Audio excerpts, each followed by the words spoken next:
Phone tapping వ్యవహారంలో మరో కీలక పరిణామం చోటు చేసుకుంది. ఫోన్ ట్యాపింగ్ కేసులో ఏ1గా ఉన్న మాజీ SIB chief Prabhakar Rao ఆరోసారి SIT అధికారుల ముందు విచారణకు హాజరు కానున్నారు.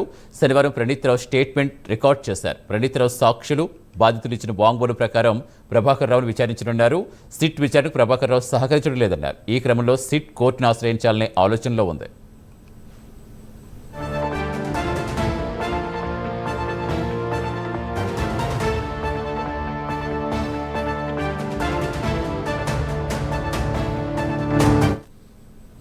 ఫోన్ ట్యాపింగ్ వ్యవహారంలో మరో కీలక పరిణామం చోటు చేసుకుంది. ఫోన్ ట్యాపింగ్ కేసులో ఏ1గా ఉన్న మాజీ SIB chief Prabhakar Rao ఆరోసారి SIT ముందు విచారణకు హాజరు కాబోతున్నారు. పూర్తి సమాచారం ఇచ్చేందుకు మా correspondent Praveen join. Good morning Praveen. అప్పుడే ఆరోసారి విచారణకు వస్తున్నారు, బట్ ఎక్కడా కూడా నోరు విప్పట్లేదని తెలుస్తోంది. అసలు ఏం జరిగే అవకాశం ఉంది? విషయాలు రాబట్టే విధంగా ఎలాంటి ప్రయత్నం చేయబోతోంది సిట్?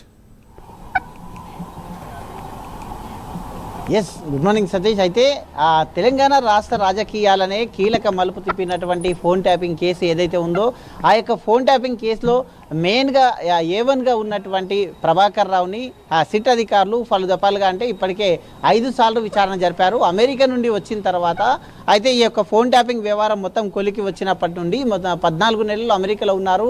అయితే రెడ్ కార్నర్ నోటీసులతో పాటు సుప్రీం ఆదేశాల మేరకు అయితే ప్రభాకర్ రావు ఇండియా వచ్చినప్పటి నుండి 5 సార్లు విచారణ చేశారు. ఈ 5 సార్లలో మొత్తం టోటల్గా అయితే సిట్ అధికారులకు ఈ యొక్క ప్రభాకర్ రావు అయితే సహకరించడం లేదని తెలుస్తుంది. అదేవిధంగా అయితే గతంలో డిఎస్పీగా పనిచేసినటువంటి ఎవరైతే ఈ యొక్క ప్రణీత్ రావు ఉన్నారో, ప్రణీత్ రావుని కూడా ప్రభాకర్ రావుని విచారించిన నేపథ్యంలో వరుసగా 3వసారి కూడా ప్రణీత్ రావును విచారించింది. ప్రణీత్ రావు స్టేట్మెంట్ కూడా రికార్డ్ చేసింది. ఈ నేపథ్యంలో కొంతమంది సాక్షులు బాధితులు కూడా ఈ యొక్క ఫోన్ ట్యాపింగ్కు ఎవరెవరు గురి అయ్యారో వాళ్ళని మొత్తం టోటల్గా పిలుస్తున్నారు.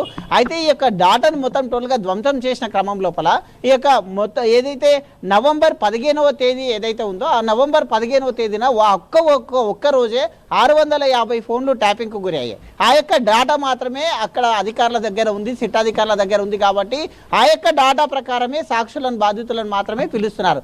ఆ తర్వాత జరిగినటువంటి డాటాను మొత్తం ధ్వంసం చేయడం జరిగింది. కాబట్టి ఆ డాటా సిట్ అధికారుల దగ్గర కూడా లేదు. కాబట్టి ఆ డాటా ఎందుకు ధ్వంసం చేయవలసి వచ్చింది, ఎవరు చేశారు అనే కోణం లోపల ప్రణీత్ రావును విచారిస్తున్నారు. ప్రణీత్ రావు చెప్పిన స్టేట్మెంట్ ప్రకారం ప్రభాకర్ రావు చెప్తేనే చేశాను అంటూ కూడా ప్రభాకర్ రావును చెప్తున్నారు. కాబట్టి ప్రభాకర్ రావుని విచారించిన నేపథ్యంలో ప్రభాకర్ రావు కూడా పై అధికారులు చెప్తేనే చేశాను, రివ్యూ కమిటీ ఉంటుంది కాబట్టి రివ్యూ కమిటీ సభ్యులను ఇందులో ఎందుకు ఇన్వాల్వ్ చేయట్లేదు అంటూ కూడా ప్రశ్నించిన నేపథ్యంలో ఆ యొక్క రివ్యూ కమిటీ మెంబర్లో ఉన్నటువంటి ఐపీఎస్ అధికారులను కూడా విచారణ చేశారు. ఈ మొత్తం టోటల్గా వివరం చూసుకుంటే ప్రభాకర్ రావు ఏమీ తెలియదంటూ చెప్తున్నాడు. ఎవరు చేయించారు, గత బీఆర్ఎస్ ఆయాం లోపల ఈ యొక్క ఫోన్ ట్యాపింగ్ ఎవరు చేయించారంటే కూడా ఆ యొక్క బీఆర్ఎస్ పెద్దలు ఎవరో నాకు తెలియదు, మొత్తం అధికారులు చెప్తేనే చేశాను. ఇది మొత్తం టోటల్గా ఇప్పటి వరకు అధికారుల చుట్టే తిరుగుతుంది. ప్రభాకర్ రావు కూడా నోరు విప్పడం లేదు. కాబట్టి ఈ ఫోన్ ట్యాపింగ్ వ్యవహారం మొత్తం ఒక కొలిక్కి రావాలంటే ప్రభాకర్ రావు ఖచ్చితంగా నోరు విప్పాలి. అయితే ఈ క్రమంలో చూసుకుంటే మొత్తం టోటల్గా ఈ యొక్క ఫోన్ ట్యాపింగ్ వ్యవహారంలో అయితే ప్రభాకర్ రావు సిట్కు సహకరించడం లేదు. కాబట్టి సుప్రీంని ఆశ్రయించే ఈ యొక్క యోచనలో సిట్ అధికారులు ఉన్నట్టు తెలుస్తుంది.